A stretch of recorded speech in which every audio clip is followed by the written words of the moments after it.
The Eagles are incredibly cooked, in my opinion, but not because I am in any way scared of the Green Bay Packers.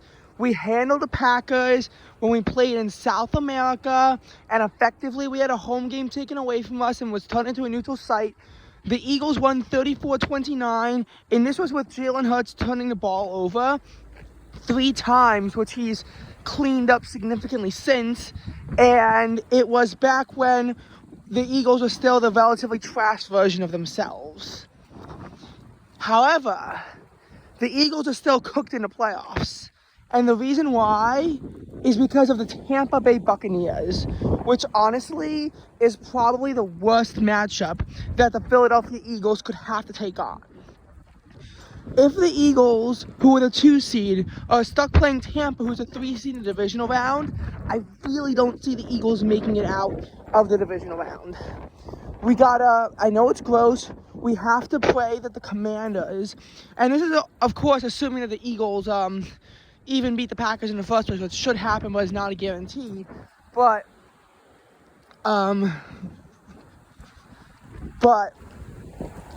we gotta pray that the Commanders upset the Buccaneers. This way, the Eagles will get to play the Los Angeles Rams or the Minnesota Vikings, whoever wins that game. The Rams and Eagles manhandled 37-20 early in the year, even with Nick Sirianni making a stupid coaching decision. And the Vikings, I mean, they choked in their biggest game of the season so far. So who knows what's going to go on with them. Again, I predicted the Eagles will face the Buccaneers, but that does not mean that I want that to happen. And if you wanted to know, a little bit more in depth as to why I'm scared of the Buccaneers, the last 3 times the Eagles and the Buccaneers met in the playoffs, the Buccaneers won all 3 meetings. Now, to be fair, one of them was back in 2002, and one of them was in 2021 with Tom Brady. But in 2023, the choking, collapsing Eagles lost to the Buccaneers. And I'd say that we put past us if not for the fact that the Eagles then lost 33-16 to the Buccaneers earlier this year. So the struggles did not go away for Philly against the Buccaneers. Now, granted, that game was when it was 100 degrees and humid outside. So that was different. But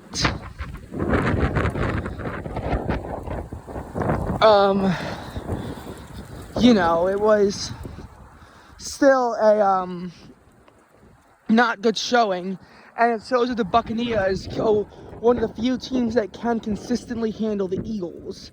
Now, does this mean I was cheering for the Falcons to win the division? No, I was not, because the Atlanta Falcons rivals of the Eagles, who also won head-to-head. Granted, it was 22-21 off one of the dumbest coaching decisions that coach has made in this entire season. And but there's that. As one final note, stop saying that the Eagles were 2 drop passes away from being 16-1.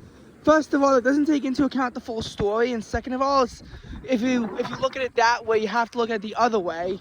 The Panthers dropped the pass against the Eagles, and the Eagles would drop to 13-4 if that touchdown pass wasn't dropped.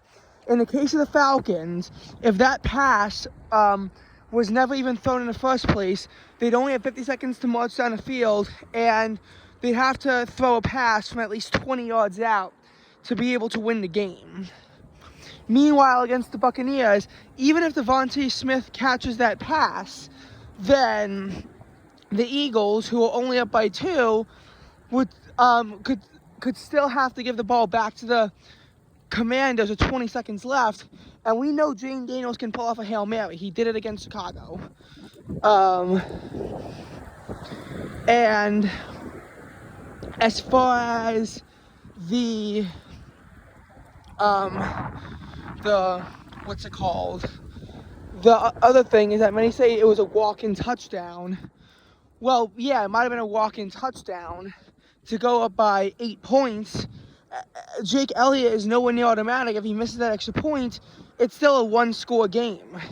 And Obviously, a 9-point lead at that point is pretty much insurmountable.